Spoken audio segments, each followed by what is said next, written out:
is Punit Doshi. I am part of Practice Agile Solutions organization, which if people have heard of Hiren Doshi. So he is the founder of it, and I'm working with him for consulting and training. So I'm a Scrum.org licensed trainer. I conduct PSM, PSM2, PSF, a lot of Scrum.org workshops. In fact, as Anand rightly said, I conducted my first PSM2 batch in Bangalore. Kolkata over the weekend. It was a very unique experience. We had an unwanted guest, Bulbul. But the ambience was good. What's that? Yeah, it happened, and Bulbul really joined us. And by 3 p.m., Bulbul dawned on us on Saturday evening, and we were like, we just hope we'll get back to our places safely. And it was fun. So that's one. My portfolio is shared between training and consulting. I have worked with primarily a lot of banks. I've worked with JP Morgan and Chase, Bank of America. I have worked with Morgan Stanley recently. And I have worked with Travelex. Currently, I'm working with an oil and gas company for their agile transformation.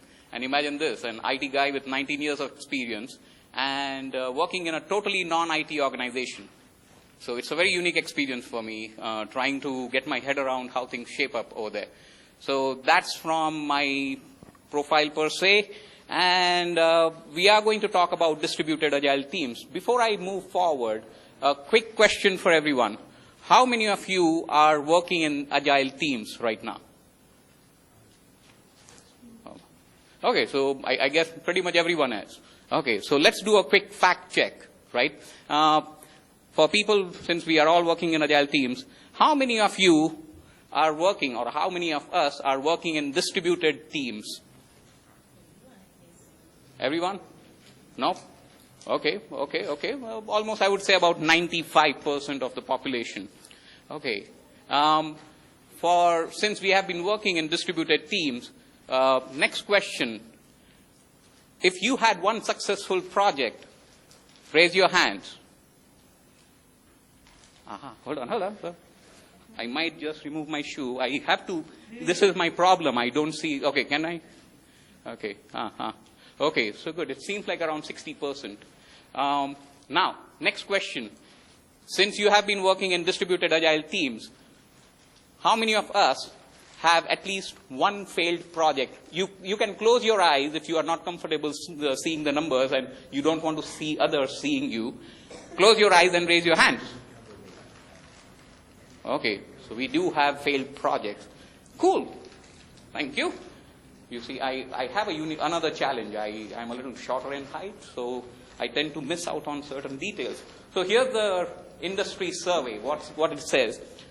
If you have co-located teams, the chances of success is higher compared to if you have distributed teams. And the chances of failure is lower. Okay?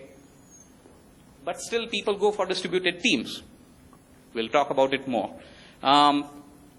If you look at for distant location, the chances of failure is almost the same as chances of success. And I believe when we did the show of hands, that's what it showed us. Like, hey, we do have more failures than successes. Here, this is from Scott Ambler's survey. On the right side, what you see is from State of Agile survey. 78% of the organizations globally have distributed teams. And 68% of them said they have multiple co-located teams and they do have distributed organization, but they try to keep one team together in one location when they scale. Okay? So that's regarding that. And here's a question for everyone. Now, I'm going to run it like a workshop because we have a smaller group of audience right now.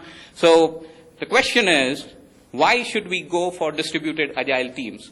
The way I want to run it is, let's take 1 minute individually thinking in your areas, what were the triggers that said, like, this is why we want to have distributed teams. Okay? Think about it. You can note it down on Post-its. I believe each table have Post-its. Individually for 1 minute. Come up with what you can think of. Like, hey, this is why we decided to go ahead with distributed teams. Okay, I'm going to start the timer.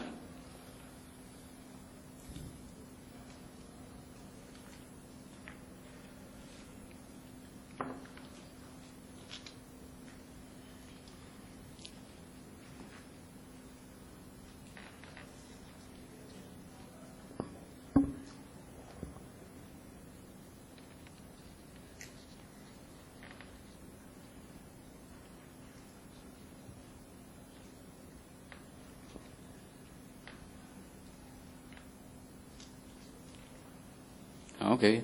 It seems like we are quite quick. So let's do this. I'm going to give you 1 more minute. Find another partner, maybe in your table, if it's okay for you to walk around, especially Venkat, you are seated alone in Andamans and Nicobars. So just walk over, find a partner with whom you can share your thoughts. Let's combine the list.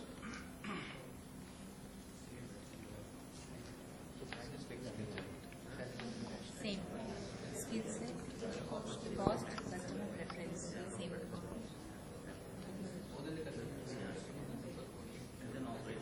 Skill, yeah. Stay with your partner, stay with your partner. Because we will be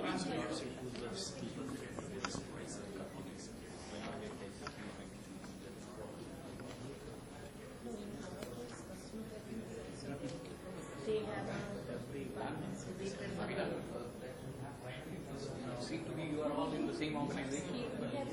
That's why birds of feathers flock together.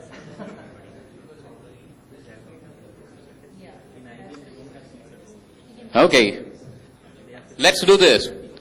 Now with your newfound friend, form a pair with another pair. So now you will have a group of 4 people. Combine your list. Combine your list. Or maybe we can make it table-wise. Let's make it table-wise. Each table should be one team. Let's come up with all the list, consolidated list. I'll give you 1 minute.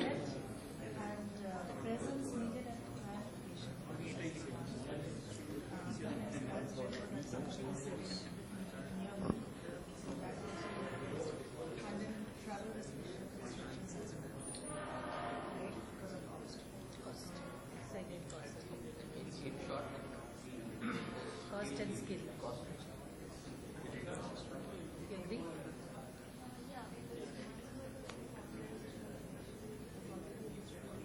No, but again, why? Why? And this group is quite fast. So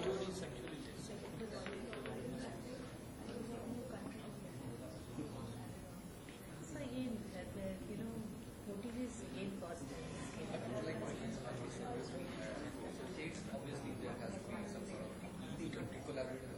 Do we have it on Post-it? Your thoughts? Great, great.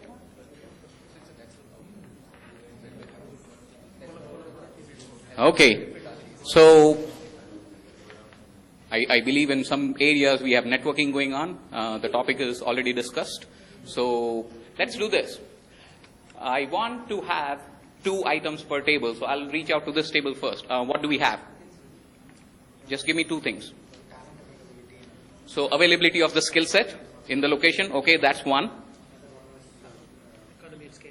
Economy of scale. Okay, let's park it over there. So availability of skill set in the location, and then we are talking about economy of scale. Great. Can we add to that list? What's similar thing, different words. skill set is one? Presence at the current location. Okay, and also cost saving. Now that's one more point we have gotten. And sometimes travel restrictions because of cost, so you need cost also. You need to cost. Okay, because of the cost. Let me ask this though. I'll be devil's advocate. Okay, is cost a factor nowadays? Given earlier the dollar exchange rate was quite this, and now the salaries are slowly increasing. Over the last 15 years, the salaries in India have gone leaps and bounds in certain areas. Okay, it's still there, but earlier for a dollar, if you were able to get one person working with you, you would get it in about 10 cents in India. That was 2001, 2002 timeline. If I look at it for the same skill set, for a dollar, I might be spending at least about 30 cents now, 25 to 30 cents. That's only in Bangalore. Yeah. The rest of India is still. Okay, I admit defeat, man. Okay, so now from this table, is there anything else you want to add to this? Operational cost. Operational People cost. want to work from home because of being in Bangalore. Traffic of Bangalore. You're talking about Bangalore. Is it the same problem in Kolkata? So you want to work from home? Priya. I have a point. I think it is more about diversity of ideas. Diversity of ideas. Great point. It is diversity of ideas. Okay. Lack of expertise. Lack of expertise. So availability of skill set in certain areas. Great. Anything you want to add to this? So we got expert. So we didn't have any choice. You don't have a choice. Merger and acquisition is also another reason why you have distributed or fragmented teams. Let's not put it as distributed. It's because of that it results in fragmentation. Another point. Sure. They are like early response to customer due to the using overlapping hours. So can I put it as this? You want to have round-the-clock development cycle now, and that's why distributed teams help. Great points. Great points. I love it. Yeah. Risk management is much better because Mm-hmm. in case of failure of one side because of something or any other reason, Got it. so we have another team ready because knowledge is distributed. Like, just in case Bulbul visits again. Whatsoever. Yeah, got it. Great point. Anything else we have? Yeah, that's the problem with the last table. I apologize. Actually having this backup idea and even that is gone. He is to be blamed. Yeah. My sincere apology. And that is about the area of operations because sometimes, for the, there might be dedicated teams out there who are normally doing the sales and having the business development side outsourced and the R&D is on the other part. So there has to be some kind of a distributed nature of collaboration between the team to ensure that overall product or solution has to be developed. Okay. Got it. Got it. Great point. I know Priya is jumping over there. Yeah, so I have one point. I just remember. So I was working for GE and as a vendor, and GE wanted people in their office or nearby their office. So we had to build up a team in Bangalore as well, apart from Mumbai, and that is one of the cause of getting the team distributed as well. Thank you. Thank you. So that's like near show. Keeping people in the same, at least the same time zone as much as possible. Cool. Where's my clicker? This is my another problem. I keep forgetting what I did. Okay, now. Okay, so the reason why I have this slide is I want to tell you a story of two distributed agile teams. So when I was working with one of the banks, we had two teams. We are just going to call them Team A and Team B. Both of them were distributed teams. Team A had presence in 4 locations: New York, London, Mumbai, and Bangalore. Team B also had presence. We cannot say anything. Yeah, like Why is this on? Thank you. Makes me more comfortable. I don't look. Okay, cool. So now, Team B, we had presence in California, we had in New York, we had in Mumbai, and we had in Chennai. So, Team A, we were having a successful adoption of agile ways of working. Team B, we were struggling. Okay? So, I want to give you some insight into what worked well for Team A and what was hurting Team B. So that way we can learn from it. It would be great if we can share our experiences also. So I don't want this to be one way. If there is anything you can add to it, please feel free to add. Okay. So let's move forward. Let's look at the team size and time zones. Team A, we had about total, including the Scrum Master, Product Owner, the team size was 10. Team B, the team size was 16. Now the size of 10, that smaller group, it helped. Because it made the collaboration easy. Because now the number of communication channels were a lot less compared to Team B, where we had 16 people. And because of that, there was fragmentation in terms of the communication. There were times when Team B, we would have like team members in one location and team members in the other locations who are not at all aligned with what's happening in their areas. Right? That was the size. Now also because of the size, the other issue which we face in Team B is we never had a quorum in any of those meetings or discussions that we had in the team. There were times when some people, hey, you know what? I cannot attend. I have something else to do. And Team A, because it was smaller team, it was easier for them to be present during the discussion.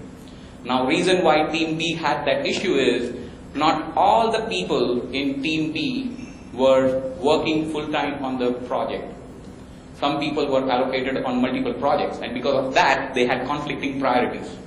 Now that worked against them. Because of conflicting priorities, some people, hey, I have conflict, I cannot attend this ceremony. Okay. Now, since they were all in Team A, since they were all working on the same project, they were focused on it, and the collaboration became easier. Team B, because of conflicting priorities, hey, I'll work on something else today. Things started falling through cracks. Also for Team A, there was pain sharing happening, because there were times when the New York team members were coming in early to make sure that they are able to have their daily sync-up calls. And there were times when the India team members were willing to sit back late to make sure that they had the connect. Team B, on the other hand, the pain sharing wasn't happening. Number one, we had one person in California, and California is almost like 12 and a half or 13 and a half hours away from India. So because of that, by the time the India team comes in, it's like deep night, late night for the California team member. And they were not really like, what can I do? Anyways, I'm like, it's midnight for me, or it's very early morning, 5 a.m. for me, I cannot attend. And that used to hurt a lot. So, bottom line is, keep the team size small enough so that they are able to collaborate better. Second is, the partial allocation is a productivity killer. And third part is, try to maximize your time zone overlap. If you are going to have team members working at time zones which are, much wider apart, the collaboration is going to fall through cracks, because you can't blame the people. People want to have their life as well. Okay? Now, let's talk about the critical mass. In Team A, the critical mass of the members were in India. So even though it was different locations, they were in the same time zone. It made the collaboration a lot easier. They were able to just pick up the phone, talk to each other throughout the day, get things sorted, move forward. Team B, because the critical mass, we had like half of the team in New York and half of the team in India time zone. The critical mass was split across multiple locations. So when the New York team takes over in the morning, they want to move full steam ahead, and the India team is like, okay, the collaboration was missing, and that's why they didn't know where to pick up and move forward. Okay. In Team A, we did have locations where there was one person in Mumbai, isolated person, but it still worked out well. The person who was in Mumbai was more like an architect or a technical expert. So since he knew the application well, he was able to take things forward single-handedly without much hand-holding. In Team B, the people based out of Mumbai, they were new joiners. No one seated with them to handhold them, help them in picking up stuff and moving forward. And that made the feeling of isolation grow bigger and bigger over time. It really hurt them bad. And there were times where they were complaining, we come to office, we have no idea what we need to do now, because the New York team has gone off to sleep and we don't know where to touch the code in this application. Things like that were happening, and the people were like very frustrated about it. Now, the Scrum Master for Team A was available for the entire team. In Team B, because the Scrum Master is only in one location, the other location felt like we are needed or no, because the Scrum Master was now based out of New York. The team members in India were like, if we were to raise any impediments or any blockers, we don't know who to reach out to during India time. So that added to the latency. Okay, so these were a couple of challenges. Let's talk about vendor team or collaboration between the team members. Both teams had people from different vendors. Still in Team A, things worked. Team B, things did not work. Here's the situation. We had representatives from different organizations. I'm not going to call out the names of the vendors because no offense to anyone. It's the nature of our business. In Team A, the people from vendor locations were co-located in India with the employees. So their ID card that, hey, I am this particular vendor, oh, he is that particular vendor, was out of the door. They all sat together. In Team B, the people at vendor locations were seated out of their own offices. And because of that, they were influenced by some manager. And that's why they reacted in a different fashion. It really hurt the team. What happened is, in the first case, because they were all seated face-to-face, the collaboration was much better. In the second case, the primary way of communication between team members from different vendors was by email. And that email kept going back and forth like tennis ball when you play tennis. and people really hated it. And it took a lot of time to help them unlearn the habit. Then for team A, the one team attitude, like, hey, we are all in it together, that attitude was there within the first 4 to 6 sprints itself. Because they were all seated together, at least in India, they really loved working together. In team B, we used to have subgroup formation, and then it was like, it's kind of like, this is us, they are they. And that's why the collaboration just started falling through cracks. Okay, so what to do out here? Look out for anti-patterns. Okay, look out for anti-patterns where you see something like, hey, the remote team or the team seated in a different location, they are testing experts. They are only going to do testing. We are developers. Okay, and you treat them as an extended arm rather than they are part of the team. When that happens, it is an anti-pattern for the team. It's not one team. It is now becoming more of us versus them kind of mindset. Then the team members, I've noticed this, especially when we have people seated at their own like vendor location. A lot of times I've seen they they log in or they dial into the bridge and they mute the lines. I don't know why. I don't want to guess why. But then it's like they are too quiet. And then someone would say, hey, I hope you are working on this. And then you hear that typical response, oh, sorry, I lost you. Or, oh, I was speaking in mute. Things like that. And no one was listening basically. Right? So you don't want to see something like that happening. And then you have lack of visibility of progress because the team members are really like curious. What is he or she doing right now? I have no idea. Number one, we are not able to sync up daily, and that's why people are totally like, what the hell is going on? Then you will see sometimes team members are skipping the Scrum events or ceremonies, whatever you want to call it. When you do that, you know that they don't give a damn about what's going on. Okay, you also you don't want to see this happen, that Scrum Master becomes a go-to person for everything. Any issue comes up, Scrum Master, fix it. Then afterwards, Scrum Master becomes, Scrum Master, I need chai. Okay, happens. So nip such issues in the bud. Don't let it linger for too long. Now, this is my just one slider about what things you should be doing in terms of making sure your distributed teams work. Number one, you want to invest in technology and travels. I'll share this. Face-to-face conversations, best. If that's not possible, the next level, because you are distributed across different locations, go for video calls. You have Skype callings, you have other ways of video calls, go for that. Have that personal connect with your team members across different locations. If you are able to do that, you will be able to see that, hey, the person who I am talking to is a human, not a machine. Okay, invest in that. Leverage those technologies to your advantage. So first is that. Second is that. Third, which is not a recommended way, which is audio bridge. Audio bridge, I wouldn't recommend. The worst is emails. Emails are the last way. Emails, I would say first discuss, ensure that you are in sync. If you really need to document what you have agreed upon, only then send out that email. Don't use email as your sole purpose of communicating with your team members across different locations. Also invest in travel. Here's something I want to share about what made Team A a great team.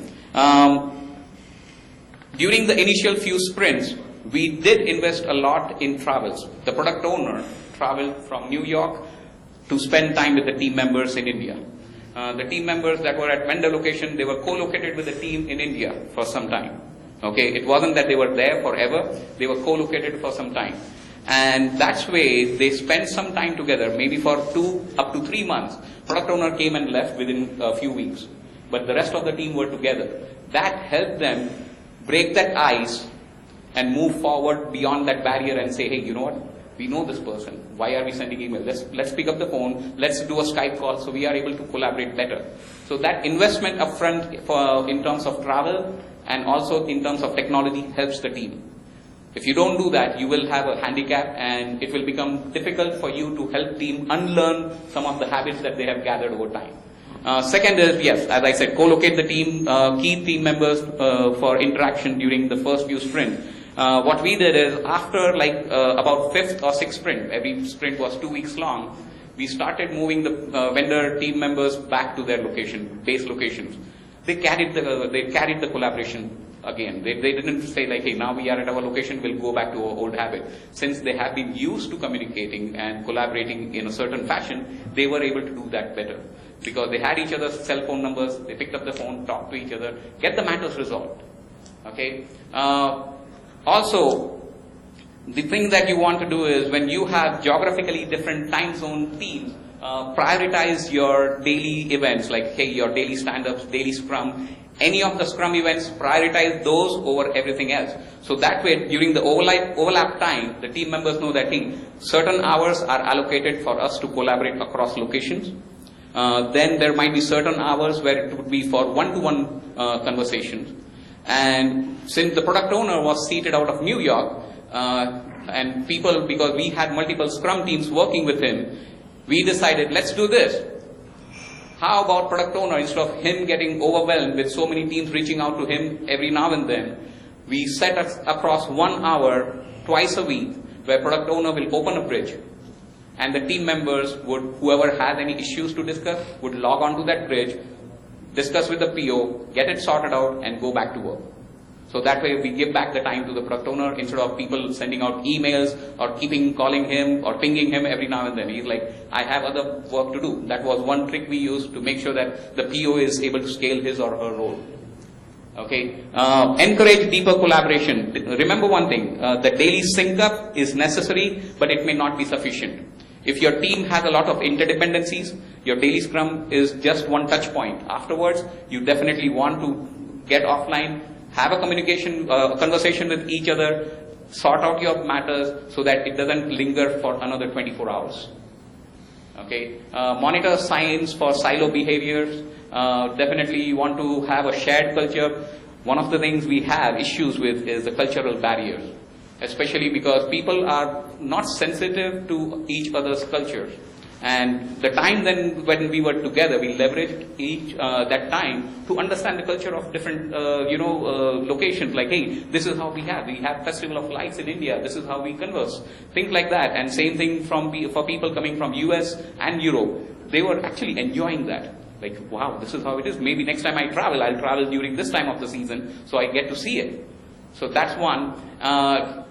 One of the other things as Scrum Masters, which I always promote, is define your team norms or working agreement, which is something lacking in a lot of organizations. They do not have a working agreement, and because of that, the team member says, hey, this is how I do work. Now, when you have a working agreement, like what are our ground rules, what are our do's as a team, what are our don'ts? If you have that, it will help you sort out the matter, because the team knows, hey, we also have it like, hey, during these time of the day, we will not have even single meeting. No phone calls, because we want the team members to be focused on the actual work. Those were the agreement steps we kept in place, so that way the team knew that, hey, this is the time we do not disturb anyone. This is the time when we are going to have conversation. This is the time when we are going to do these kind of events, right? That really helped. And last but not the least, this is something I always say, nail it before you scale it. First, understand as one team how you are going to collaborate together to get things rolling in the right direction for you before you start scaling. The challenge is people enjoy scaling a lot more. Like, oh, we need to scale. You scale your challenges, and those challenges don't scale linearly. They go up exponentially, and it's going to bite you back big time. Okay? Actually, my steps are done. I want now more inputs coming from your side on what has worked for you and what do you believe people should not be doing. The more you say, if you volunteer to say that, I promise I'll give you a copy of this book. Yeah, you really need this book. Not in that sense. See, we did a multi-continental implementation, okay, and we just rolled out 6 products in 18 months. So it's more about collaboration. So yeah. So I had teams in Colombia, Brazil, Australia, US, Pune, and Chennai. Right. Okay. So Chennai is where we had vendors. Brazil also we had vendors, and my client team sits in Colombia and in US. So the best way, what we did is like, as you do, I mean, as one of you slide, like what we have mentioned is like sharing the pain points. Okay, so we had a work agreement that, okay, for this sprint, this team would stretch and work, and for the next sprint, it is a round-robin basis. And it happened so nicely that until throughout this implementation, like none of the team told like this is my pain point, because they really felt like sometimes the Brazil teams or basically the LATAM teams used to stretch in their midnight, and the Australian team, yeah, they also burned the midnight oil. So it acted. Okay, great. Thank you, Venkat, for sharing, as I promised. And I truly love the word you said. Collaboration is the key. If you collaborate, doesn't matter which location you are, things will fall in place. And a lot of times I've seen this. So challenges are not related because of distributed teams. It's more because of the mindset, right? Just to, as you have said, that respecting others' culture, like we are having distributed team in eastern part of United States, and since in the winter time, like the time difference will be even more. So what we try to do, instead of like asking people in US coming 1 hour early or staying people in India 1 hour late, we try to do it in 50-50 basis. Like maybe I will be staying 30 minutes later, you people please come 30 minutes earlier. And regarding, as you are talking about different cultures and all these things, maybe casually something before starting the meeting, just to break the ice, we sometimes talk about the festival we had. Like maybe someone from US, one of our directors, he said that I want to see the pictures of like Diwali. How you people said that, as if like he is demanding something officially, but in a very casual manner actually. So these kind of things actually, like people start believing like, okay, fine, they are also respecting my culture. And as you have rightly said that when you are actually doing on-site travel and all these things, like both the team are coming from this side to that side and other way around, so that makes the bonding much. Like maybe I'm having lunch with you, and maybe after doing some casual discussion, I can think like, okay, fine, I can trust this guy, maybe I can have some casual discussion, and maybe sometime which are not official, we start discussing something even in official chat. So that makes the thing, like really stable for the organization as well. Beautiful. Great point. Great point. And Thank you so much.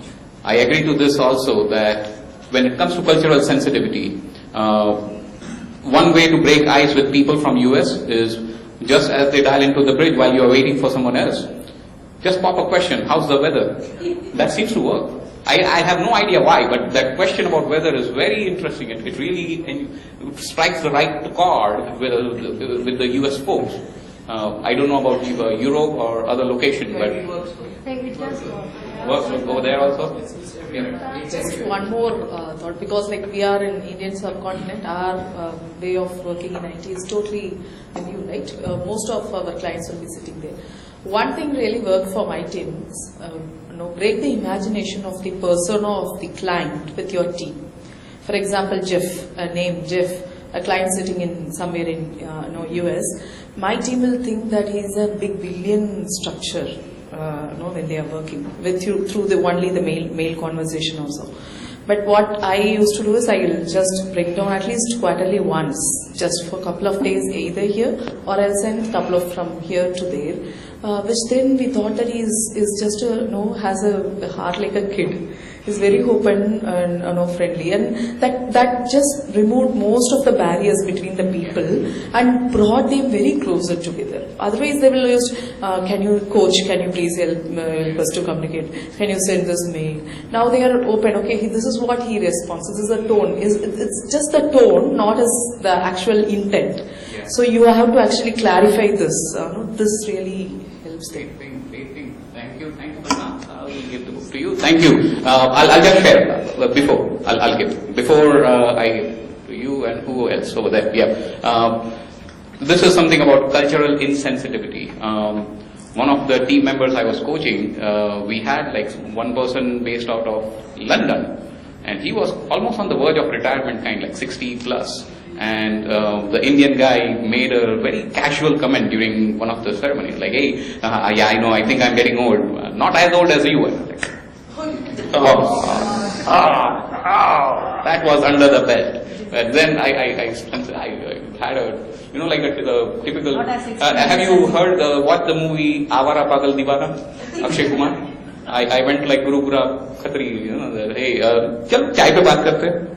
So I took him for tea, coffee and explained to him like, okay, how do you think it might have come across to the other person? Like, oops, I didn't think of it. I said, yeah, just try maybe have a, one-to-one conversation with him that it was not intentional. You don't have to, if he doesn't raise it, it's okay. Because after the comment, it was like a pin drop silence from that person's end. You're like, I don't want to talk now. Okay, sorry. I was just saying that being transparent between the two teams, even if it's a family priority, it has always helped to put forward what is coming up in the way, because I have especially seen we have a tendency that we will not tell this either to the customer or to the people on the other side. Right, but it's the other way around. The customer and the Western people, they actually give more priority to family and if there's any priority. So I think transparency is a big thing. And second thing is when we are traveling, like the way we wait for the chocolates from there. I had carried myself a sweet from Calcutta, which is specifically of Calcutta for the entire team there. So that helps really to break the ice, absolutely, in a minute. Thank you. Those are wonderful points. Having that transparency is key ingredient in any team. How often I have seen people like, let's not share this. We are going to get dinged. The moment people do that, you will have a problem, right? Transparency is key. At the same time, it's not a matter of distributed team. Any team, whether you are co-located or distributed, if you don't have transparency, you have a problem, right? Fix it. Cool. I'm going to hand it over to you. Oh, you have a speaker. Does it work? Yeah. Hello. Yeah, I think it's working. So my name is Manish Gupta. So I'm working in Cognizant. So I work as an agile coach. So we had this issue of distributed teams. So what we did is we started gamifications. So in retrospective, typically, like, people don't open up. We ask for improvement areas, they will not say anything. Yeah. So after gamifications, we did not ask that question. We just say that, okay, say about one thing about other person. And do you really know me? So some questions like that. So when I talk about my life, other people start relating to my life. And they start contributing with each other in project also. Yeah. So there is a different way of solving the same thing. We need not follow the same process. Another thing is about Scrum Master. As you said that Scrum Master is sitting in some location. So you have to make sure that you are not there for everything to them.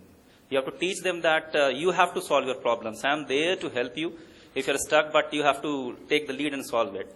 Third thing is about the tool. So when my product owner is sitting at onshore, so they also need to understand that I have my personal life. So we use tools to get all the groomings done. So before they join the calls, we have all the answers ready. So in the calls, we actually do only 15 minutes of planning, if you know that. Only 15 minutes of planning, because everything is there in the tool. We don't ask any questions to the product owner. So it's there in the tool, we get the answers, and when we get into the planning meeting, we just give the story points and we are done. Brilliant point. And there are times when I've seen people just want to go back home, right? I'll just share a quick thought. I'm reading a book, Reinventing Organizations. I don't know how many of you have read it. Brilliant book. Brilliant book. And I read one sentence over there that struck the right, it made me think hard. We all talk about work-life balance, right? That statement itself, that phrase itself indicates how much little life is left at work. How much little life is left at work. Are you getting me? Remember this. School days, we all enjoyed it. Wasn't there pressure about exams?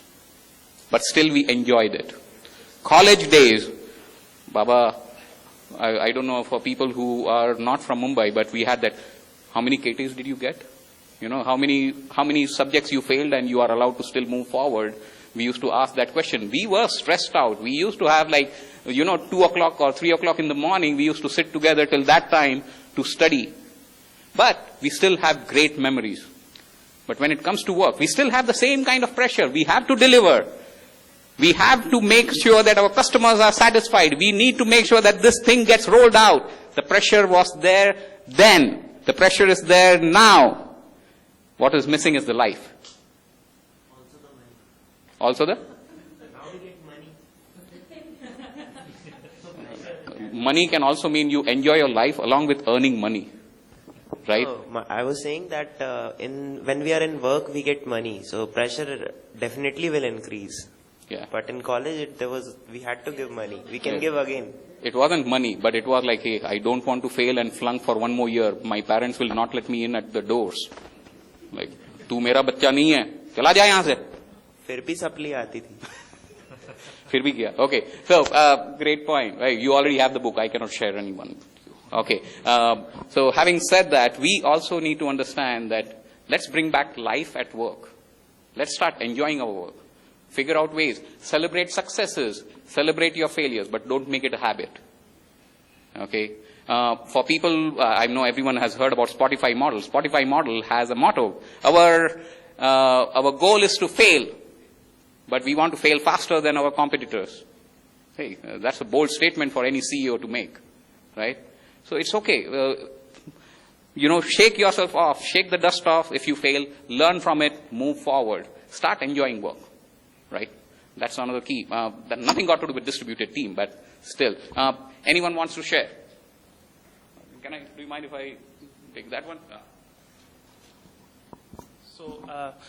So just like Manish told, okay, mostly in service companies, so customer is very much demanding, okay. So sometimes they ask more than Scrum, something they would advise us to use like blended Agile or something like that, where more than one frameworks could be used together for their early release or something like that.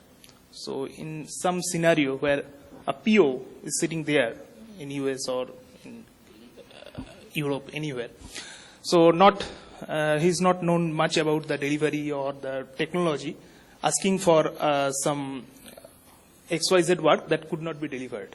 And they are pressurizing to include at least one developer for customer side, including the team. Okay. So then, how the team, the distributed team, would get success?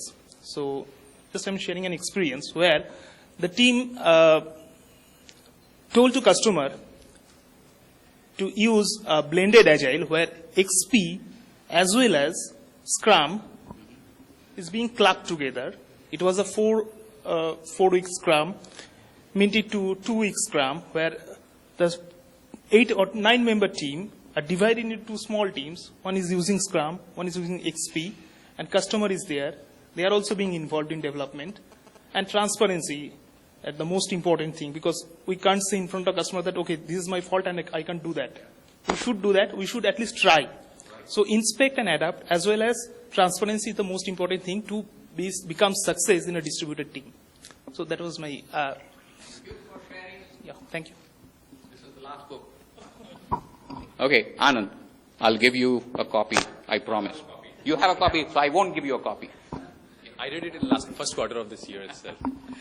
My thought on, not on distributed, but you mentioned about face-to-face, why Agile prefers that. So I'm just sharing my thought onto that. And it's not actually my thought, Martin Floor. So 80% of our communication is non-verbal and 20% is basically verbal. So when we are not face-to-face, our neocortex, the part of the brain, is trying to analyze what is the other person non-verbally trying to communicate.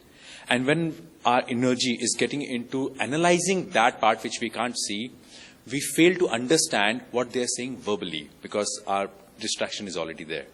That's the very reason almost every country has banned talking while driving. Because over there, our brain starts to analyze what is the non-verbal part of it. And if there is any accident, exigency, our brain is already preoccupied analyzing and it will not be able to immediately respond to that change. Whereas no country bans talking to the co-passenger, because over there the basically limbic system of our brain is trying to understand what the person is saying. It's also in autopilot mode. And our neocortex, which is available, that precious neocortex to respond to any accident if it does happen. That's the reason why. And so face-to-face doesn't have to be physically present. They have never mentioned physically. Face-to-face, as long as we can see their non-verbal communication, even if it is video, that's still fine. But as long as we are saving our neocortex to understand those implicit requirements or any communication. That's what my thought was. Thanks, Anand. That's a brilliant point. I'm actually done from my side. You want to add it? Yeah. Usually, like we do a collaboration effort as in like an agile coach, we would ensure that the team is like talking on different topics, at least to open up when they are distributed. We would ask them with a question like, which is your favorite movie or whichever that you would recommend to us. So we would have different set of questions like that. I would like as an example, we would also come up with what is the favorite color that you choose. And we would have similarities as well. How we do personal maps. We tend to do that in daily stand-ups. And also the recommended one when we have distributed team is to have a delivery off-site, somewhere which is a common place where we go off work and then like talk. And rather than a culture, to avoid sensitivity when we discuss, we tend to start with food. So we initiate a conversation during food and then like have a similarity of taste and then like discuss about it, so that you talk about the cuisines that you share and then like have it. And more than that, we would also tell them the favorite books that you would like to recommend for me, or I would like to recommend for you. Such cases we would discuss. So which would add a perfect value for a distributed team then. Thanks. Yeah, brilliant point. I also Yeah. did the same thing for one of my projects. It works beautifully. Okay. Sure. This example is mainly from long back history, right? The examples that I'm hearing nowadays, the face-to-face meeting, right? I'm telling you, it's way back 96, 97 area. It was hardcore. It is not IT, purely IT. It was automation in some coal washery. People sitting who are doing the front-end HMI, they were sitting in Calcutta. All were in IT sector. They were developing that front-end. And I was sitting at on-site. Rather, on-site means that field, right? They are everything on the interface zone between hardware and the machine. PLC kind of things. I'm not sure whether you have heard or not. So they have to get the data. But data, after getting data, you have to run the system, right? So whenever these people were sending the exe files to run those, somehow I have to sit there for operation with my team for almost 24/7, because client was telling, we are not doing this. That time on back-end automation or IT means that will take the job. But when I have been able to take those IT people there, only one word from one operator of that washery, he told, "Kahan sikhate ho? Ye humko anguta chap nahi aata." But that person was a class 4 pass. They were operating. They told, "Anguta chap nahi aata, humko anguta chap aata." That clicked the IT, that time the person who was doing the managing, right? He told, because they were distributed, they were very much connected with the world, what is happening, right? And we were sitting at the area where nothing was getting communicated there. So they told, use that hotkey. Means use some key where you will see the picture of the instrument or equipment, right? That clicked, and those people, in class 4 people start using those softwares which was HY. That is the example when you can really bring people in front of us. You can empathy. Empathy is another thing which is very much relevant to Agile, I think. See, so that is the thing. Empathy. You have to know where is the problem, what is the situation, how you can really solve the problem, and then everything will work. Yeah. Thank you for sharing. I think we better move on. Yeah, that's why I said we better move on. Thank you, people. Appreciate it.